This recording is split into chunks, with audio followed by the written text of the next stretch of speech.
been in the works for a little bit, for a few months, and I figured. now just had to make it official and start this next chapter. Yeah. I have a solid foundation of the foundation. A lot of great board members.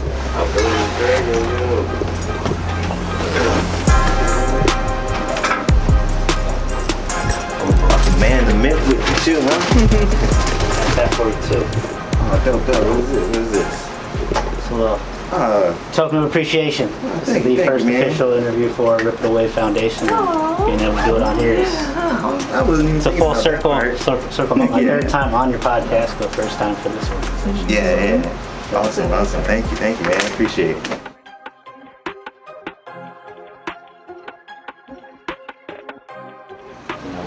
Built 12 years into the other, but it wasn't like day one having a say in that. So being able to create the collateral, I created the logo, like you know what I mean. So it's your baby. Like having hands on it, yeah. Like I don't have kids. This is my kid. So, that's the cool thing about what you did go through with the other foundations, that you learned so much. You know, the do's, the don'ts, what works. Yeah. And because of like all the seeds that were planted. Maybe we should save this for the podcast. Oh yeah.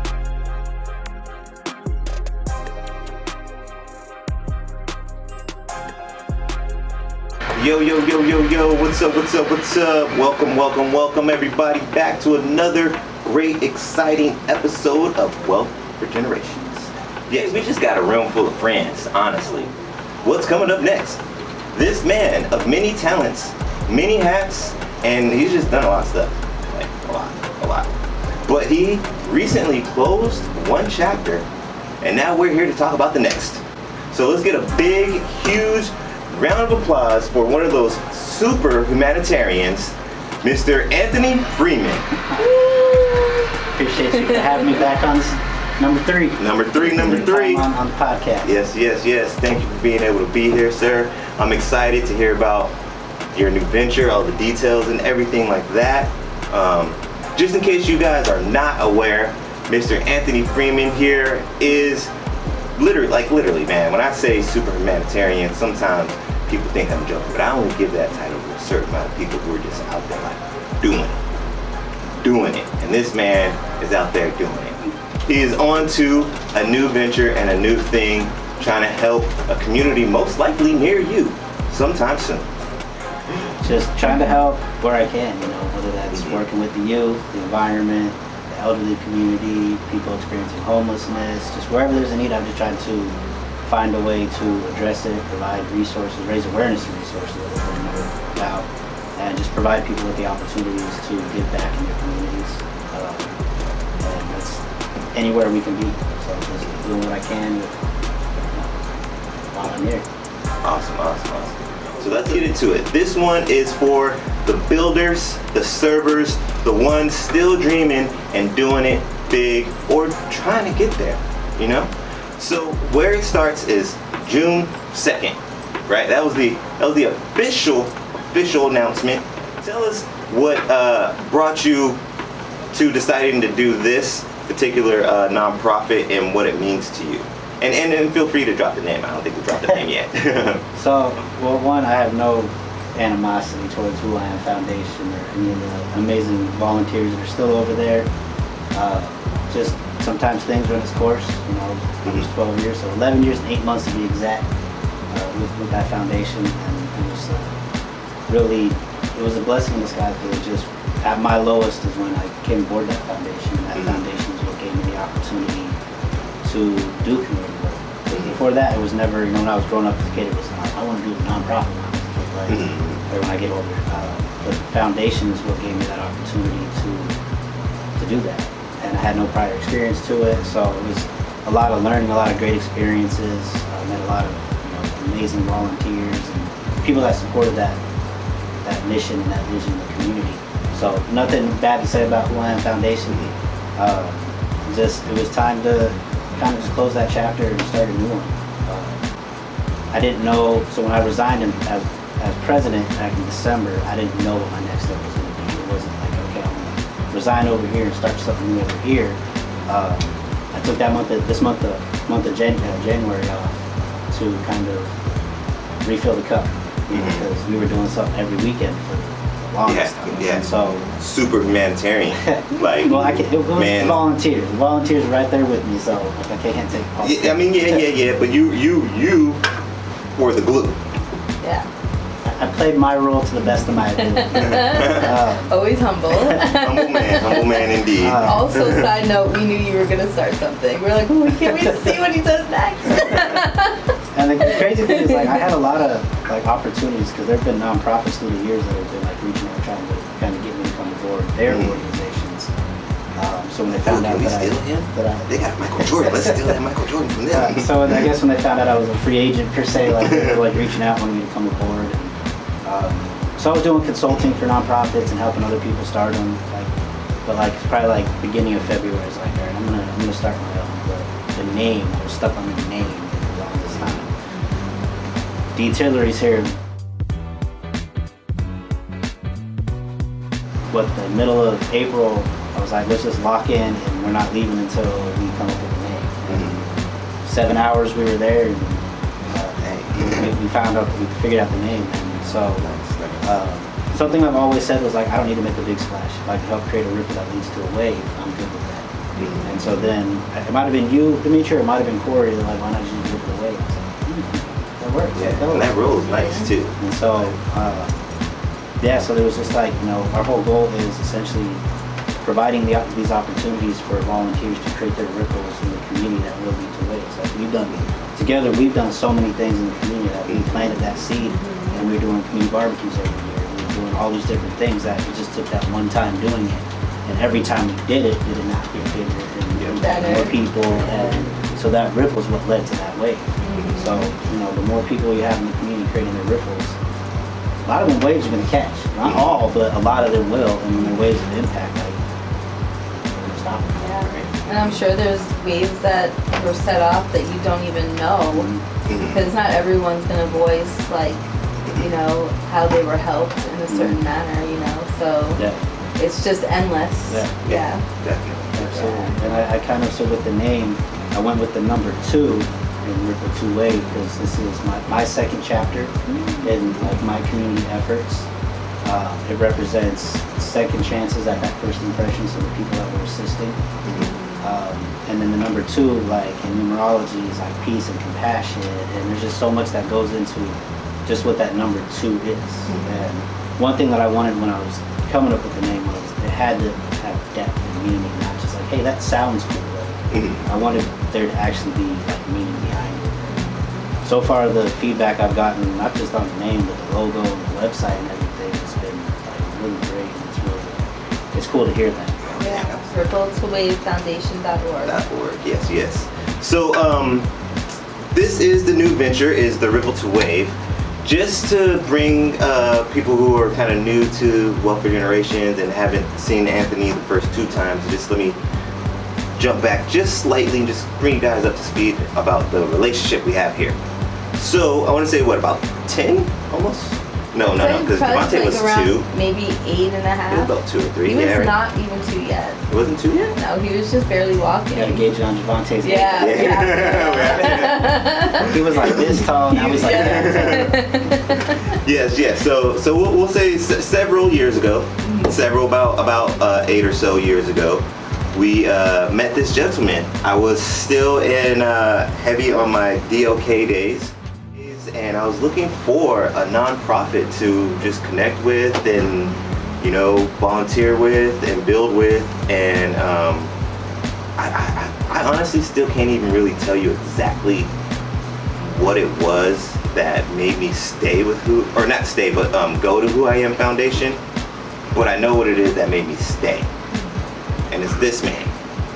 Even though he's Mr. Humble over here, but it's the fact that I knew this man was the one behind the scenes making all the big moves for the foundation to even exist. Not the only one behind the scenes doing it, but he was definitely highly involved in being behind the scenes and making everything come together with this foundation, and then also seeing him out there alongside me when I volunteered.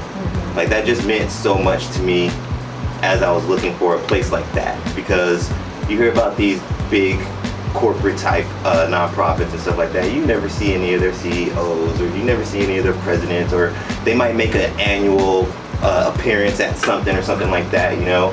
But I don't think I can ever think of one event that I went to for Who I Am Foundation and Anthony wasn't there also. You know, there might have been a couple of times that he left early, and the only reason I say that, I don't want to bring that up as a negative thing. I just bring that up because this man had so much on the plate for Who I Am Foundation, along with the volunteers, because that's a big part of the volunteer part too as well, is getting these events going and having the volunteers to have the events actually go.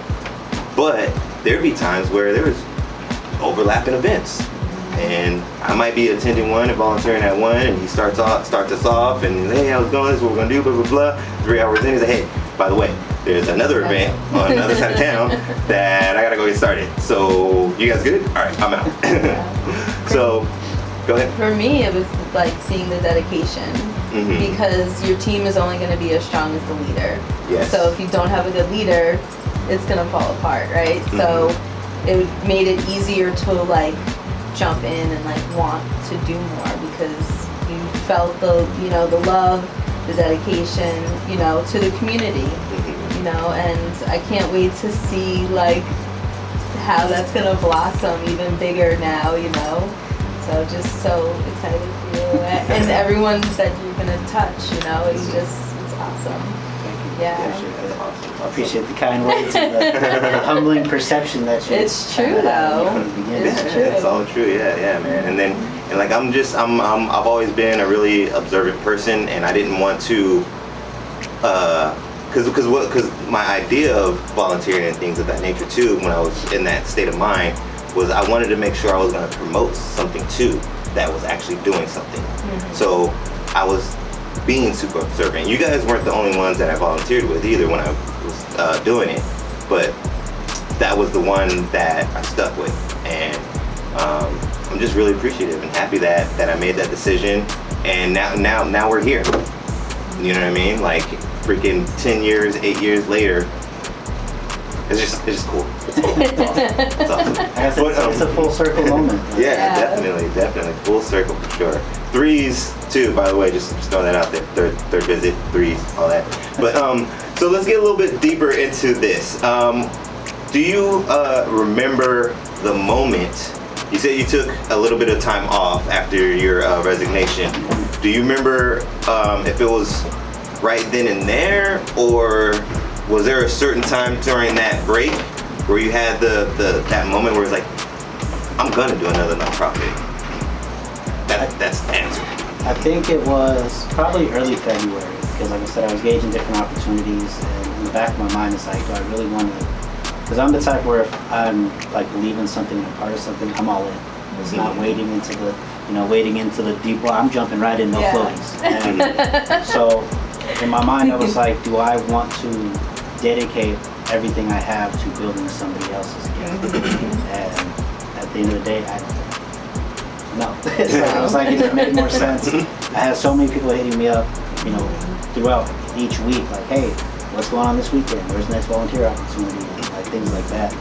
Another thing that I was doing during the past 6 months was I was volunteering, so I didn't like leave the community. And it was an adjustment, because to be able to just show up and help was new to me. I didn't have to unload my car and set up and gather everyone, like, all right guys, that's what we're doing today. And I would be out there volunteering, like supporting friends organizations and what they got going on in the community. People during their events would come to me like, all right, where do you want me? I'm like, this isn't my Like, no, I'm not that guy right now. That took some getting used to, but it was cool, because again, I wasn't out there. I didn't have to take pictures. I didn't have to I could just literally show up and help. You didn't have to do the live. That's a part of everything. Like my efforts are like, it's in the community. It'll never be a time where, because I hold whatever position, I'm like, all right, you guys go do that. I'm gonna be in this air-conditioned building. Yeah. If it's the middle of summer and we got to clean up, I'm out there. And during that time, the 11 years and 8 months, I think I missed a total of 6 events out here, and 4 of them were because I was in New Mexico. We had events and projects over there. So it's always going to be where I want to be in the community. I want to be, out with the volunteers on the front line. It's never just pointing and being like, do this, do that. Like, I'll never ask anybody to do something that I myself am not willing to do. Definitely. And that's how, like you said, like just was saying, that's how you build a good core, when you can look to your leader or your captain and know that they're out there elbow to elbow, shoulder to shoulder with you. That builds a different type of morale for the people building and working with you. Yeah, it's easy to commit your time because when you see the leader is so committed and just, I mean, everything you did was always for the community, like literally everything. So it's like, you know, it's a no-brainer to be like, okay, this is the right place to be, instead of not knowing where your, you know, donations are going, or, you know, everything we did, we could see it go right back into the community, which I really loved. And you were always so open to all the ideas and bringing them to fruition, you know. And that's what it's still going to be about. Yes. So we're still going to have the barbecue once a year. Yay. That'd be awesome. I love, and man, I got a lot of people, like, I would explain it to them, they're like, you look forward to that? I'm like, yeah, I look forward to that. Like, it's so much work. I'm like, I know, but it's so awesome. And then for me personally too, like, that water fight at the end of it is just such, it's just such a climactic experience to bring it all together. It's like, man, I've been busting my butt. Me and Jess and Anthony have been busting our butts for like the last 2, maybe 3 months, however long. Sometimes it's At least. but it's just water balloon. It's just water balloon. Yeah. We're all having fun. And you know, D. Tillery always catches those. Yeah. Always gets the best pictures, shots, the best shots. Honestly, There's like, always one of you completely drawn back, and just ready to pelt someone. I really like some of the like. There's some times where he gets the burst so perfectly. It's like, oh my god, it's crazy. It's crazy. Shout out to Tillery Photography. Yeah. Yes, Do you yes. have an event planned yet? So we have, well, we do have some dates locked in that aren't necessarily our projects and events, but ones that we're going to be part of. I know we're doing our toy drive and toy handout for sure. We'll be partnering with Crisco Kid, his organization, Crisco's Kids. But once we hit 20 volunteers out here and then 20 volunteers out in Albuquerque, that's when we'll have our first official meeting and start planning and coordinating and things like that. So we're a few away. I think we have like 17 out here right now and 12 in Albuquerque. So you know, anybody wants to volunteer, the sooner we get to 20, the sooner we can start rocking and rolling. Right. So with this organization, the Ripple to Wave, is there a specific gap that you're trying to fill, or is it going to be kind of a broad experience again, kind of like with Who I Am, or is there a collection of gaps that you're looking forward to hit? So our 3 core avenues of outreach are the youth, environment, and people in need. But we're also going to have a diverse portfolio of outreach avenues, such as the elderly, the animals, the veterans. So it's all going to hinge on what volunteers are passionate about. Because if we're, providing opportunities for them to create their ripples, it makes sense that it's in something that they're passionate about. Yeah. So it's gonna differ city to city, community to community, state to state. So it's those needs of that community. And you're starting off in 2 states, right off the bat. Boom. That's so awesome. That's the way to do it. That's the way to do it. With the goal being eventually all 50 as well as international. It's always gonna be the goal. And then is if I remember correctly, Corey, right? Corey. Is he back in New Mexico? Because I think he is. Okay. Yeah, so Corey. I think when I saw him, I think he was thinking about coming here or something, right? He's still contemplating it. So he's actually our COO and VP. Okay. So he was the executive director of New Mexico for the other organization, and he did that dedicated for 9-10 years, something crazy amount of time. And just that dedication, I was like, he's my VP. Nice. Yeah, for sure. So, but yeah, I was just asking because I'm like, he's starting in New Mexico, right? Like, oh yeah, I forgot Corey was out there. So he'll be running the show out there, kind of handling the day-to-day, and then as we build the team, if we're able to find people out there, kind of take on the day-to-day, then I think he's considering different things for the future. So Yeah, okay. I know he likes it out here. So. Oh yeah. Well, yeah, because I hear it's kind of like it's more spread out than here out there, right? In New Mexico. No. You get one end to one end in like 2 songs. Oh, then. It's like all just town stuff on is top. small. I think you met Corey because he came to that. Yeah, I met him for yeah. It was the career thing. Yeah. Yeah, I think that was when you guys mentioned that he was thinking about coming out here. Yeah. What were you gonna say? Sorry, I cut you off. Oh, I was just saying, is like the town small? Albuquerque, it's the biggest city of New Mexico, but it is, to me, it's small. To others who have never like left, it's probably like big, but it's. When you travel, you see Yeah, different you see. things.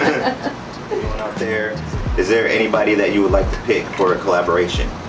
Well, I've been speaking with like Tamir, getting involved. That was before I even knew I was going to start my project. I just knew that whatever the next chapter was, I knew Tamir and Foot of Love were definitely people I wanted to collaborate with. Nice. Forever 450s with W and Rena and Classic. I like all the things that they're doing. That sounds familiar though.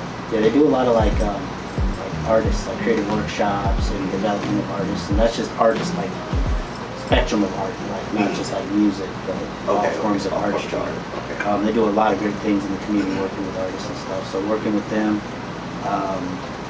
Crisco's kids will always, Crisco's been supportive. I've known Crisco for like 14, 15 years, and so he's always been supportive. Oh, so you knew him before? I knew him from Albuquerque, when I lived in Albuquerque. Oh, okay. Yeah. Oh, is that where he's originally from? No, or he he's was from just out Houston. there? He was on the radio out in Albuquerque for a while. Okay. But I know he is a radio dude, but I don't know it's all like everywhere he was. Yeah, he's from Houston originally, but he just does so much for Houston, for here, for all these different communities. I mean, he does it like it's from the heart. It's not a photo op. It's not a look at me. He got his platform. He's utilizing his platform to help people, and it's dope. And so we'll always, whatever I'm doing, I'm gonna do what I can to continue that collaboration with him. The two of you, what you guys do, what we've done through the years. I think there's a lot of the community partners and people that I've worked with that there's nobody that I'm like, no, I'm never gonna do it again. I would love to continue creating ripples with them and building on the waves that were already built through the years. And I mean, I'm open to collaborating as long as like visions and missions align, as long as it's not, money grab for people. Like as soon as people start talking money, I'm out of that conversation. I'm not money motivated, I'm impact inspired. So if you're coming to the table and you're like, yeah, we want to do this, but it's going to cost you, it's not going to work out. Yeah. But if anybody wants to collaborate in the community, I'm open to it. Awesome. So if you're watching out there and you got some ideas and you don't know where to go, hit up Mr. Anthony and get some collaborations. And actually, that's always been one of my favorite things about how you move with the nonprofit execution.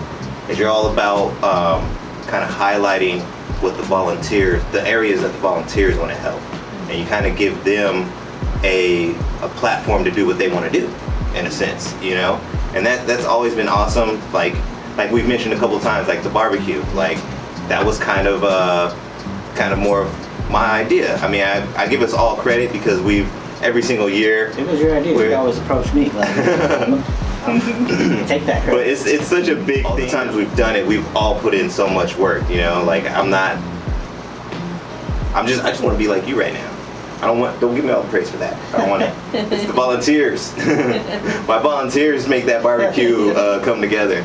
So, but yeah, so yes, as we both mentioned, we've done a lot in the community, the cookouts, the drives, the just all the cleanups, all kinds of stuff. From those moments back then that we've experienced together or on your own, is there anything that kind of stuck out to you that you want to kind of connect with this organization as well, or kind of relap? I mean, we kind of sort of touched that as far as like the way the setup is, but is there any specifics that like a specific drive you want to continue to do, or I mean maybe a barbecue you want to do, but anything like that people can look forward to?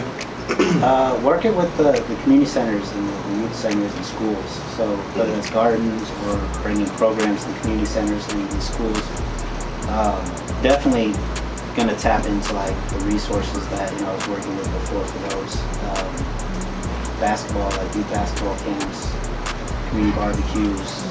We're always going to do toy drives and toy handouts, and guess, usual type of holiday type events, but we're in our own way of doing it. I think the drive-through way that we were doing like our Halloween thing and the toy handout, I think kind of keeping that going too, because it does make it easier, because it doesn't take a lot of people's time out of people's day that are coming. They can really drive through in like 10 minutes and get all the stuff that they need for, whether that's toys for their kids or things like that. So definitely keep those going, but also new projects, and so kind of utilizing previous ones, but also introducing new outreach opportunities. I'm feeling like Bridget Pettis. Have you worked with her or met her before? I feel like we need to connect you guys. Yeah, she's a really cool person for sure. Shout out to Bridget Pettis. So you mentioned that you are not motivated by money, you are motivated by impact. Is there any memories of any of your outreach or your volunteer experiences that kind of stay with you to help, not necessarily to help motivate you, but that do motivate you, that do help motivate you? I think anytime, I said that the same way, but anytime someone like vocalizes the impact, something simple, like having, whether that's during a distribution, like toothbrush or something. Man, I remember you gave me socks that last winter. I love you, man. Like those little things like that. Things like that, yeah. But even also like the volunteers, like how much seeing them enjoy giving back, and seeing an idea that they had become an event and a project, and at the end of it, like they have this proud feeling. And even more so when teams in other cities and states see that and they want to do this project. So it started out as an idea from a volunteer, and it ends up becoming this consistent project or event happening in multiple communities. Like seeing their excitement keeps me motivated to want to keep doing it, because that, like, all right, we're doing something right. We gave this opportunity to them to take this idea that they had, show them how to make it happen, ran with it, and the impact that it's had. Like, so things like that have just kept me motivated, and just wanting to help more people in more ways and more communities. Awesome. Yeah, that's kind of what keeps me going too, man. Whenever I'm getting out there, just it's being able to see people enjoy themselves. Like, for me, honestly, I can't not think about the barbecue. Like, that's just, I mean, not for my own personal gain or anything like that, but it's the kids enjoying that water fight, seeing the enjoyment on, just like you're saying, the enjoyment of the kids being able to come and enjoy everything just for free. Food. Yeah, everything's for like, free. What is free? Like, and food that's good for you, because of healthier meal versions. preparation, so you can educate them on the benefits of this food. So they got a lot out of it. Good. Yeah. So good. Yeah, it wasn't just show up and eat some hot dogs or whatever. It's like, no, let me tell you about this food. For the people who are enjoying the information about this brand new Ripple the Wave Foundation and looking and are interested in trying to volunteer or see what they can do as far as involvement with the foundation, what does that look like? How do they figure out how they can help or get involved? Well, first the website, ripplethewavefoundation.org. Instagram, Ripple the Wave Foundation. It's the number 2, so Ripple number 2 Wave for all of them. Same with Facebook. So any of those socials, the website, just reach out, comments on anything, and we'll get you connected with, we'll figure out what community you're in and get you connected with whoever we have kind of running that area. Yeah, basically just don't be shy. You know, this man is very, very open-minded. Don't be afraid to ask questions either. Yeah. So questions mean you have interest in learning more, and I'm more than happy to tell you more. Also, the really amazing thing, another amazing thing that I love, it's like if we had an idea, we could come to you and be like, hey, we're thinking maybe doing this, and it's like, all right, let's do it. You know, so if you're somebody that doesn't know where to get started, but you have ideas for what you want to do in the community, it's a great starting point. It's a great platform, because not most places aren't going to just be like, yeah, let's do it, let's get behind it. I mean, obviously if it's in alignment, but you know, it's nice to get your toes wet and do a project that, you know, is close to your heart and makes you feel good. So empowering people. Yeah, empowering people. Everybody has a voice. So for you and Ripple the Wave, what does the first year look like? Like, what type of achievements do you have lined up? I don't even say that you want to do. You're gonna do them. So what do you got lined up? So we actually had a really good board meeting recently, and kind of mapped out some things. I don't want to speak on things until they're kind of like, don't count the eggs till they hatch type of thing. We do have some really like exciting plans and things that, if certain things align will happen, but I don't want to jinx it. I don't want, you know what I mean? I don't want to say nothing but definitely consistent impact. So I'd be crazy to think that we could just jump right into something every week. But 1 or 2 projects or events a month, build the team. It really, it depends on how fast we could build the team and the type of volunteers that we have is kind of going to help gauge what we do in this first year. But we definitely the main thing is kind of just getting in the community and just doing it. And not just doing keep doing it. So just the consistency is very important. And we might try things that don't work, and we try new things that they end up working, and then they become, so it's all about pivoting. And so I don't want to be like in 1 year we do this, but then all these other things great happen, but I'm kind of discounting them because I'm not even like thinking about them at the moment. But ideally within the first 2 years at least having a facility, that's one of the goals. That's one thing that held us back previously, was just not having a facility. So again, if things align within the first 2 years, we should hope to have a facility here, and again, ideally down in Albuquerque. That will just increase the type of ways that we can impact the community. It would increase funding opportunities that just pour into more outreach and more impact. And then more volunteer appreciation events, because that's one thing we didn't do enough of was, I'm not going to say volunteering isn't fun, but you can only have so much fun on picking up trash and all this stuff. So, but having, a bowling night or, a barbecue or, something that volunteers can just come and hang out and get to know each other, bring their families, and so doing more of those to, really show appreciation, because the volunteers, without the volunteers, I'm just sitting on a podcast talking about what I want to do. Talk about what I want to do. So without volunteers, the volunteers are what make it happen. So we want to make sure that volunteers feel appreciated first and foremost. They feel safe when they come out, safety first, and that they know that they have a voice and they're empowered to impact the community in ways that they want to. I don't know if that answered your question. It does definitely, because we don't want to, I get it, you don't want to put all your eggs in one basket and plan on this happening when it's a more of a volunteer driven organization. So if you're like, I want to impact here, but then you get 25 volunteers all of a sudden, you're like, great, awesome, I exceeded my 20, but they want to do pet stuff and you wanted to do homeless stuff, and you're like, well, I can't make these pet people come do the homeless stuff if they don't want to do it. Then these 25 people aren't going to show up. So it makes total sense. Plus, when you put ideas out there, people take them. I don't want to be like, oh, we're going to do this, and someone beats me to it. Right. So, but there are some really exciting things that we've been discussing and kind of see, because there have been seeds that have been planted previously that I never touched on or tried to water. And then we have Jay on our board of directors, and he does housing development. So all those seeds that I planted through the past couple of years can now kind of are more likely to come to fruition. So like affordable housing, getting involved in that realm. And I'm not going to say much more about it, but there's a lot of cool things. I remember a discussion we had. So that'll be real dope. Have you had, since it's what is it right now? It's the 7th. So you did it June 2nd. That was about 5 days ago. Have you had any of the old volunteers that you've worked with before reach out to you already? Do you have any kind of number on that 20 at the moment, or is it that's something you want to keep on the low at the moment? Or? So we've actually had, we got the Facebook groups again for the different areas that we're in. So we've had out here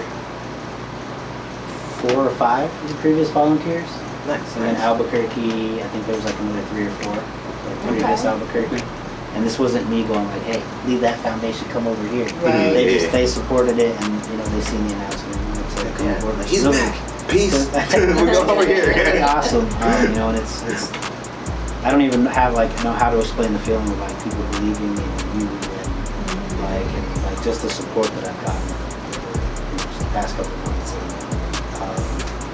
But out here we have, I want to say 17 volunteers so far of the 20s, and Albuquerque's at 12 or 13. Awesome. Getting close to that 20 mark.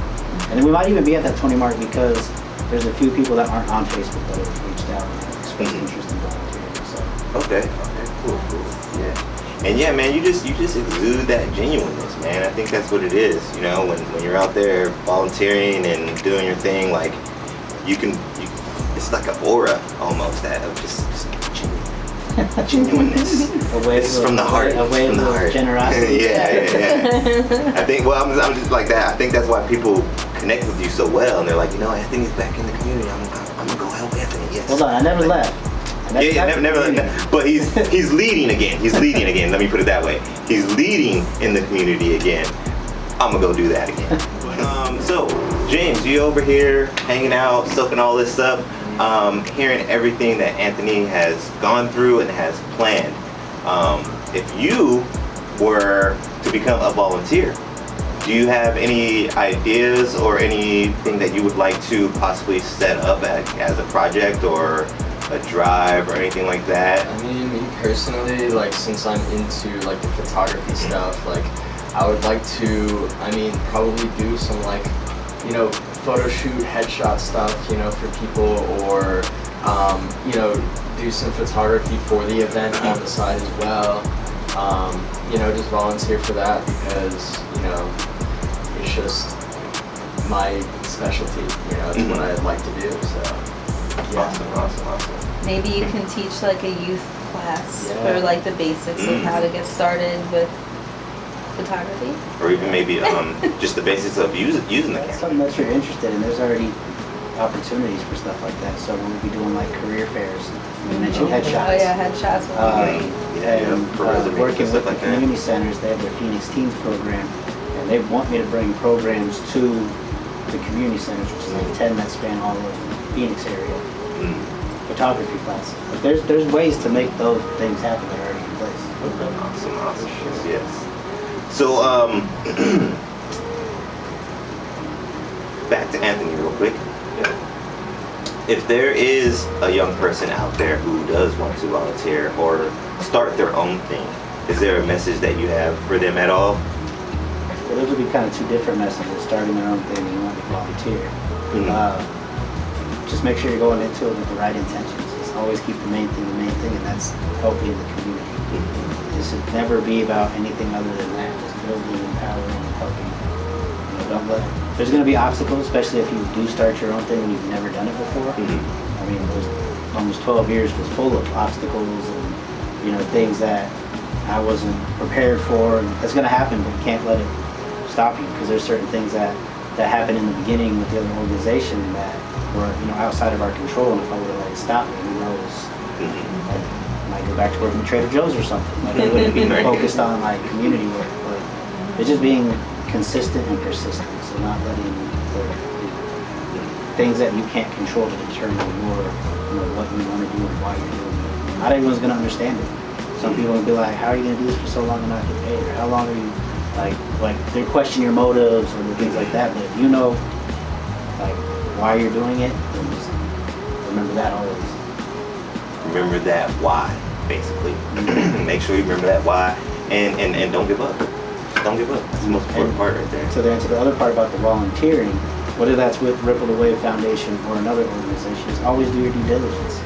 You know, if you want to volunteer, look up organizations that provide outreach in the areas that you're passionate about, and that's how you're going to find a good fit. Because sometimes you might approach, I've heard about this organization, but you didn't like learn anything about it. And you approach them about wanting to volunteer, and they're like, well, we don't do that. So then you're like, all right, well, I guess I'm not going to volunteer. But if you do your due diligence beforehand, you kind of narrow it down to places that are going to give, have an impact in the ways that you want to have an impact too. But from the Wave Foundation, no matter what you're passionate about, we got you.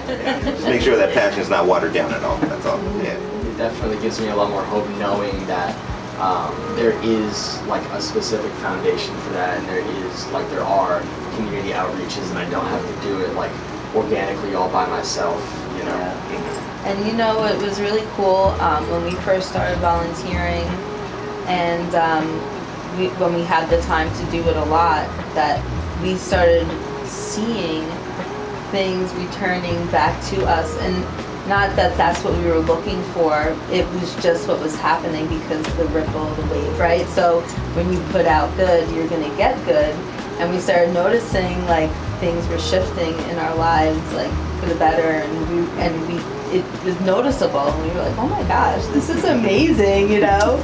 I mean, not only do you feel good about what you're doing, but then when you see it come back in different ways, you know, it's just like a complete blessing, because you're not doing it with that intention or with that in mind. You just want to do the best you can do, right?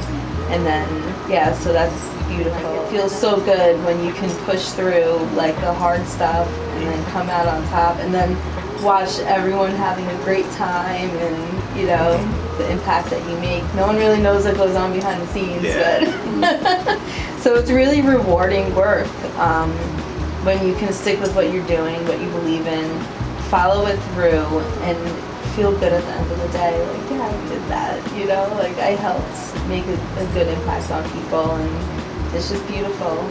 Yeah. And you get to build off that is you'll meet people that you might not have ever crossed paths with, and then now these friendships forge, and like you're around people that have similar interests, and like there's a lot of benefits that come with volunteering. We have the Ripple the Wave. So if you guys are looking forward to trying to volunteer out here in Phoenix or in Albuquerque, Ripple the Wave Yeah, if Foundation. you want to volunteer, you know, we're always looking for volunteers. There's never going to be a time where we're like, no, we have too many volunteers. Kids are always welcome at everything we do as well. You know, we strongly encourage youth participation as always.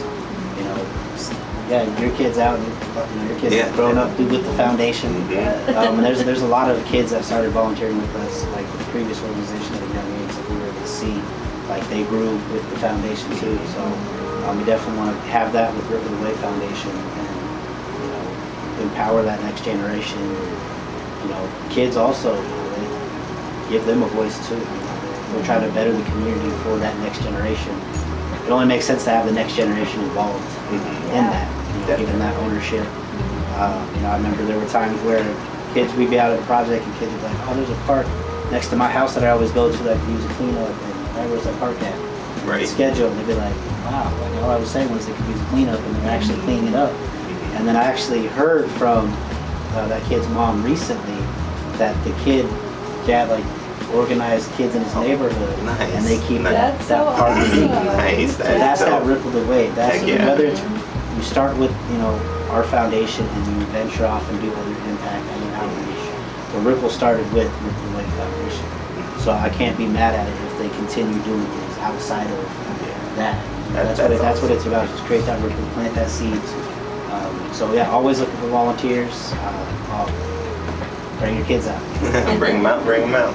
You know, and then it gets them used to it. You know what I mean? There's certain people out there I feel like who, kind of like Anthony was saying, not that you had that this mindset, but you never really thought about being in this position when you were younger. Like when you were growing up and thinking about careers and stuff like that, you were like, I'm gonna be a nonprofit organization founder. You know. But if they get exposed to it early, who knows? You might bring your kid out and they could be the next Anthony. And it looks good on college resumes too. Like if you're part of a college and you're like, oh, I was organizing community projects and events for the past 10 years, and like, wait, you're only 18. At 10 you were like, that's how many years of experience. Of, like, or a regular resume too. Yeah, if you're like trying to get into a supervisor lead kind of position, and you know, you're like, oh yeah, well I've got experience running this with this event with this organization and stuff like that. Yeah, I never really thought about that until you said it.